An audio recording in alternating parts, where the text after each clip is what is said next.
broke. Is it broke? Very much. I think it's one of the worst things that can happen to you as a photographer. I've never done it. In all my years, I dropped a camera and it was fatal. So I went to family holiday to New York. My brother-in-law's got a big birthday, so a few of us went to New York for 5 days.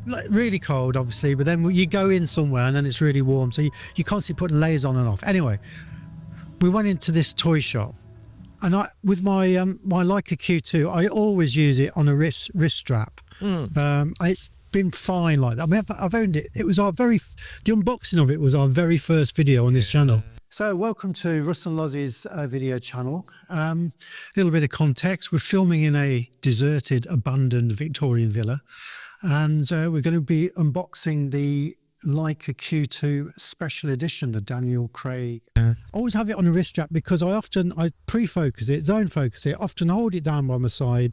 You can take photos then without people necessarily realising, and then you just crop in afterwards and all the rest of it. So I'm used to doing that. We walked into this toy shop, we had a couple of kids with us, and I don't know what happened, but I pulled my glove off and the camera just came off with it. So whether I'd somehow put the wrist strap, because I wasn't using the camera that much because I'd got a small video camera with me on Oz mode. But this day I'd got the Leica, perhaps hadn't put it on properly, must have put it over my glove by accident, pulled my glove off, smashed dropped onto the floor, and of course everybody looks around and you're embarrassed. You quickly pick it up. Oh, it's all right, because I turned it around. All right, yeah. Did it make a big clang on the It was noisy enough for a few people around you to see what's happened, and you embarrass them with their own, oh, that bloke's dropped his camera. Idiot. So sort of picked it up, that's fine, and walk on. And then while I was then in a quiet bit of the corner, turned it on again, I thought, oh no. You can even see a piece of glass in the photos. So obviously it had broken a lens element. I thought, and obviously this camera's fixed lens, you can't replace the lens. The lens is like the biggest feature of this camera is fantastic 28mm 1.7 Summicron lens. So I thought, oh my God. And the feeling, I was like, oh, I was absolutely devastated. I just walked out the shop, left everybody else in there. And I thought, what am I going to do? What have I done? How did it happen? But you feel like really stupid. How did I do that? So I know the sickening, empty feeling in your bottom. You're still like, oh no. Trash. Oh right. So the lens is broke and the body of but there was no mark on the body. Cosmetically, you couldn't see from the body it had been dropped because they're metal bodies. They're solid. But I dropped it on this really hard floor in this shot. You know, if I'd have dropped it onto this grass, it would have been fine. While I was on holiday, I sent an email off to Leica saying I need to send it to repair. And in the UK, it's in London, in Mayfair, London. They got a shop and presumably a repair place. So I sent them an email. I was on holiday, and they sent me back, yep, fine. Here's a repair number. Just put it in the post. I think you get more pleasure at the Leica than you do the Nikon stuff. Well, it's the Nikon is a tool. It's a brilliant tool. Whenever you've got something serious to go and do, like an event, that's what you get out every time, because you know it's going to work. The Leica, there's like a relationship with it. It goes on holiday with you. What part of the holiday did you drop the camera? What was it? It was like the second. So we got there on a Friday night. The Saturday we went on an organised bus tour, which was really good. 6 hours, went around, Central Park and loads of places, Ground Zero and stuff. And then on the Sunday, which was our first day, then doing our own thing, that's halfway through the day. So what's the rest of the holiday then? You haven't really got any photos. I was crying. I was stupid. Well, it's not stupid. You're just taking off a glove. Yeah, you can't help these things happen. And I've always also tried to get mentally in my head that because it's an expensive camera, I'm not even going to think about that, because as soon as you start thinking, oh, I can't take it somewhere, or I can't use it because it's expensive, well, what's the point of buying it? Same for me, yeah. So what did they say I've got the email open on my phone actually. Obviously it was the lens elements, but it said the impact damage has affected the sensor and lens unit, which are the most expensive components of the camera. Literally a couple of days later I got an email and I'm like, I don't want to open this. And in my head I was thinking, it's going to be like a couple of grand or something. Well, I was thinking it would be a complete write-off, and they just basically you'd have to buy a new one. Yeah. So anyway, when I opened the email, it was £2,952, and I thought, oh my God. I mean, you can go out and buy a mint used Q2 for about 2.5, 2.7. So I thought, what am I going to do? Because this is a Daniel Craig one. Yeah, it was a special edition. Not that that made any difference to the repair cost, but it is a bit different. So, and they were saying, we've got to get parts from Germany. It will take weeks because we've got to order parts from Germany. It'll take several weeks, probably eight weeks. But I mean, that bit was irrelevant. It was the whole cost of it. I thought, well, there is no. If I really love the camera. So okay, in one way, if you can get a mint used one for like 2.5, 2.7, it sort of makes sense to spend 2.9 to get your own one that back. But then of course the little bit of gas leaks in there. You're thinking, oh, I've always wondered about a Q3. Yeah, it's the time to write that off, because if I've already got to spend 2.9 just to get a used Q2 back, how much? But you see, a brand new Q3 in the UK is £5,400.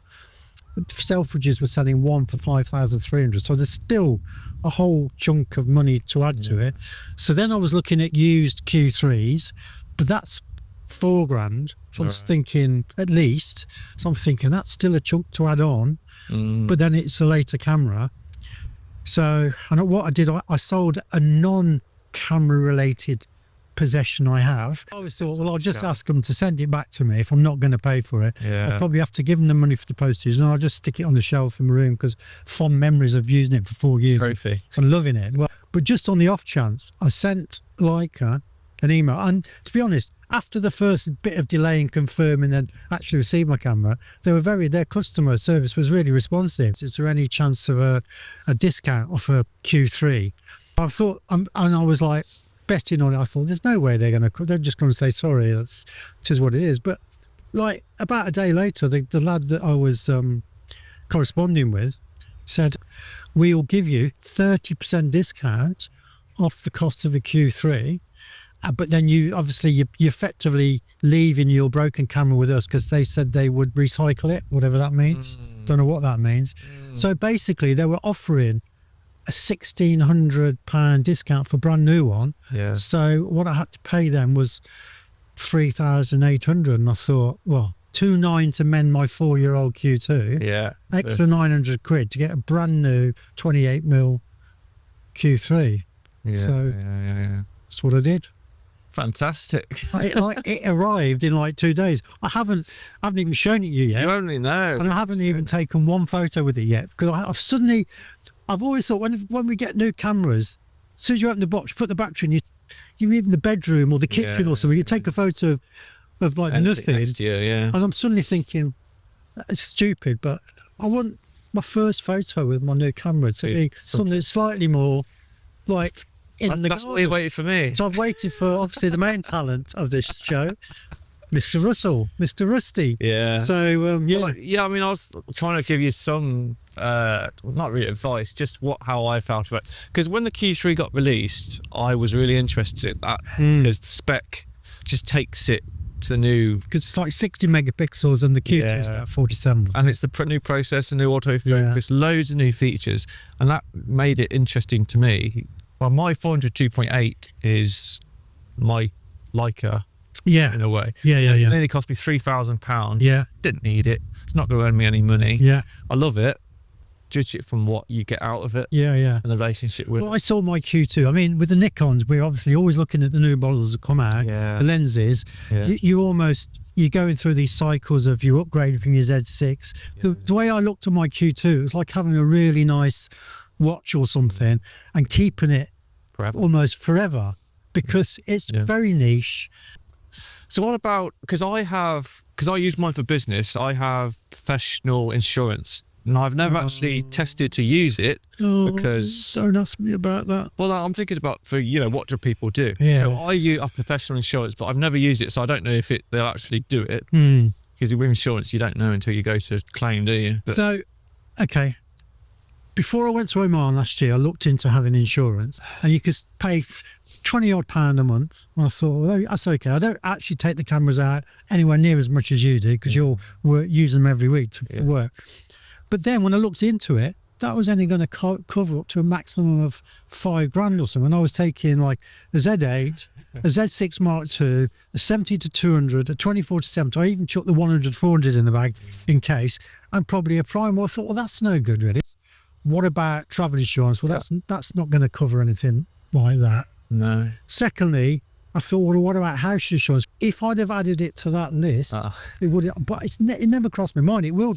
Mine renews in July. I'm going to add the Q3 to that. Most people don't think about until the worst happens. Well, insurance, they always say, don't they? It's a waste of money until you need it, and then it's the best thing since sliced bread, isn't it? So, yeah. Exciting time. I would have done what you've done. I would have upgraded, because I like the sound of the Q3 more anyway. And it's exciting. It's an upgrade. You don't pay relatively a bit more to get a lot more. There we go. So we're going to have a Q3 review in a few months when you've got used to it. And we might take it out on the street, compare it with your D700 and... I don't want to show it up. Vintage lens. I don't want to show up your... Well, it's two different... I know. Legendary D700. I'll take the risk. I love it. I'm no intention to get a Leica, but I respect its ability, its compact size, its prestige, its history, and I don't know about if the image quality is any different from anything else, but I love the build, I love the look of it, I love the relationship you can get with a Leica. It's so powerful in such a small cam. Has anybody going to admit to doing a stupid thing like I did then? Have you ever dropped and permanently damaged your camera? Anyway. Right, there we go. See you next time. Yeah, see you next time.